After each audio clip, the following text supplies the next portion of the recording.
Friends, यदि आप चाहते हैं कि बिना किसी केमिकल फर्टिलाइज़र के यूज़ के पौधे अच्छी ग्रोथ करें और उनमें ढेरों फल फूल आएँ, पौधे में पत्तियां पीली ना पड़ें और सारे पोषक तत्व तो बहुत आसानी से मिल सकें, किसी भी तरह का इंसेक्ट फंगस ना हो, तो इन सारी समस्याओं के समाधान के लिए आज के वीडियो में एक ऐसा ही जैविक फर्टिलाइज़र बनाने वाली हूँ जो पौधों की ग्रोथ तो अच्छी करेगा ही, इसके साथ ही उसे इंसेक्ट और फंगस चींटियों से भी फ्री रखेगा। साथ ही पौधे में ढेरों फल फूल सब्जी आएंगी। सभी पौधों के लिए समान रूप से उपयोगी ये फर्टिलाइज़र महीने में एक बार आपको अपने प्लांट में ज़रूर डालना चाहिए। 2 चीज़ों के इस्तेमाल से मैंने इस फर्टिलाइज़र को बनाया है। सही तरीके से यदि आप अपने प्लांट पर यूज़ करते हैं तो किसी तरह का पौधे को कोई साइड इफ़ेक्ट नहीं होगा। नाइट्रोजन, पोटेशियम, फॉस्फोरस के साथ साथ कई माइक्रोन्यूट्रिएंट्स और जैविक कार्बन से भरपूर ये फर्टिलाइज़र पौधे की मिट्टी को उपजाऊ बनाता है। इसके साथ ही पौधे की जो विकास की प्रक्रिया है उसे बहुत तेज़ कर देता है। पौधा बहुत तेज़ी से ग्रोथ करने लगता है। यदि आपके प्लांट में ग्रोथ रुकी हुई है तो इस फर्टिलाइज़र के उपयोग से पौधे में बहुत अच्छी ग्रोथ होने लगेगी। इसके साथ ही पौधे में फूल नहीं आ रहे हैं या फल नहीं बन पा रहे हैं, सब्जियों के फूल झड़ जाते हैं, तो इस फर्टिलाइज़र के उपयोग से पौधे में अच्छी मात्रा में फल फूल सब्जी बनने लगेंगे, क्योंकि इसमें मौजूद पोटेशियम पौधे में फूल खिलाने में मदद करेगा। इसके साथ ही जो दूसरी चीज़ मैंने यूज़ करी है वो मिट्टी में किसी तरह का फंगस, इंसेक्ट, चींटियाँ होंगी तो उनको दूर करने का काम करेगी। लेकिन इसको बनाने का तरीका आपको मालूम होना चाहिए, इसलिए पूरे वीडियो में मेरे साथ बने रहें, क्योंकि एक लिक्विड फर्टिलाइज़र है। इसको बनाते समय और पौधों पर यूज़ करते समय कुछ सावधानी भी हमें ध्यान रखनी होगी। अभी जबकि बारिश का मौसम लगभग ख़त्म होने को है, सर्दियां आने को हैं, इस बीच में आपको इस फर्टिलाइज़र को अपने पौधे में ज़रूर देना है, जिससे आने वाली सर्दियों के लिए पौधे तैयार हो सकें। सर्दियों के जो प्लांट्स हैं उनमें भी आप इस फर्टिलाइज़र का यूज़ करें, पौधे बहुत अच्छी ग्रोथ करेंगे और जल्दी से फूल देना शुरू कर देंगे। तो आज मैं अपने सभी प्लांट्स के लिए इस फर्टिलाइज़र का यूज़ करने वाली हूँ। लिक्विड फर्टिलाइज़र है, बहुत तेज़ धूप में आपको इसका यूज़ नहीं करना है। महीने में एक बार आप इसका इस्तेमाल करें, बार बार रिपीट नहीं करना है और इसको स्प्रे नहीं करना है। डायरेक्ट हमें सॉइल में यूज़ करना है।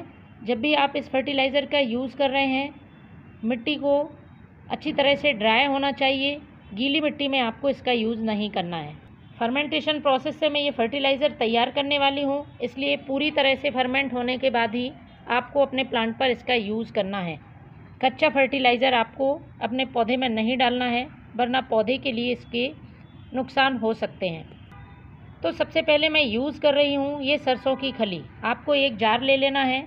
पौधों की संख्या के हिसाब से आप कम ज़्यादा फर्टिलाइज़र बना सकते हैं। मैं 1 लीटर पानी में ये फर्टिलाइज़र तैयार करूँगी और आगे जाके इसको डाइल्यूट करेंगे तो बहुत सारा फर्टिलाइज़र तैयार हो जाएगा। 1 लीटर के लिए मात्रा बताने वाली हूँ, आप पौधों की संख्या के हिसाब से इस मात्रा को घटा बढ़ा सकते हैं। तो मैंने एक जार ले लिया है और उसमें मैं ले रही हूँ 50 ग्राम सरसों की खली। सरसों की खली का हमने बहुत नाम सुना है और पौधों के लिए इसके फ़ायदे भी बहुत हैं, लेकिन इसके यूज़ करते समय सावधानी बहुत ज़रूरी है। अब चूँकि सुबह और शाम में थोड़ी ठंडक होने लगी है, तो आपको इस समय इस सरसों की खली का इस्तेमाल अपने प्लांट पर करना चाहिए। पोषक तत्वों से भरपूर है। फ़ायदे मैंने पहले ही आपको इस फर्टिलाइज़र के बता दिए हैं। बहुत आसानी से आपको सरसों की खली ऑनलाइन मिल जाएगी या फिर आप इसको अपने लोकल मार्केट से भी मंगा सकते हैं। दूसरी चीज़ इस्तेमाल करूँगी, पौधे की मिट्टी को तो उपजाऊ बनाएगी ही, फंगस, चींटियों और इंसेक्ट से फ्री रखेगी।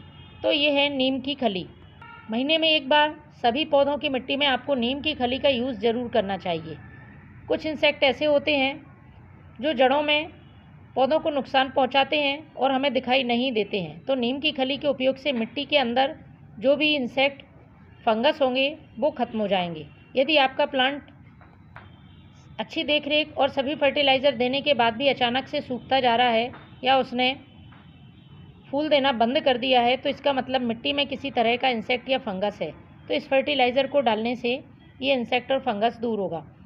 तो मैंने लिया है ये 25 ग्राम नीम खली को और इसको भी हमें इसी में डाल देना है। अब इसमें डाल देना है आपको 1 लीटर पानी और ढककर रखना है 3 दिन के लिए सेमी शेड एरिया में, कम से कम 3 दिन। हर दिन आपको लकड़ी से एक बार इसको चला देना है। तो फ्रेंड्स 3 दिन पहले मैंने ये फर्टिलाइज़र बनने को रखा था। कुछ इस तरह से फर्टिलाइज़र बनकर तैयार होगा। इसमें हल्की सी स्मेल आ रही है और ऊपर ये वाइट लेयर जम गई है। इसका मतलब ये अच्छी तरह से फर्मेंट हो गया है। जो भी हमने सरसों की खली डाली थी वो पूरी तरह से इसमें घुल गई है। तो इसको हमें अच्छी तरह से मिक्स कर लेना है। अब इसको यूज़ करने का तरीका भी आपको मालूम होना चाहिए। डायरेक्ट हमें प्लांट पर बिल्कुल भी यूज़ नहीं करना है।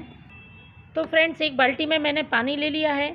इसको डाइल्यूट करना होगा, हमें छानना नहीं है। जितने भाग आप फर्टिलाइज़र का ले रहे हैं उसका 10 गुना आपको सादा पानी इस्तेमाल करना है। तो 1 लीटर यदि फर्टिलाइज़र है तो आपको 10 लीटर पानी ले लेना है और उसमें इस फर्टिलाइज़र को डाल देना है। ये 10 से 11 लीटर फर्टिलाइज़र आपके बहुत सारे प्लांट्स के लिए पर्याप्त है। अब मैं इसको अपने सभी प्लांट्स पर यूज़ करूँगी। छोटे पौधों में आपको इसकी कम मात्रा का इस्तेमाल करना है। देखिए मैंने मिर्च का पौधा लगाया हुआ है, पॉट छोटा है, तो आपको 25 से 50 ml इस फर्टिलाइज़र को डालना है। मिट्टी बिल्कुल ड्राई रखनी है। और बड़ा पॉट है तो आप इसमें 100 से 150 ml फर्टिलाइज़र डाल सकते हैं। तो फ्रेंड्स इस फर्टिलाइज़र का यूज़ आप भी अपने सभी प्लांट्स में करें। Thank you.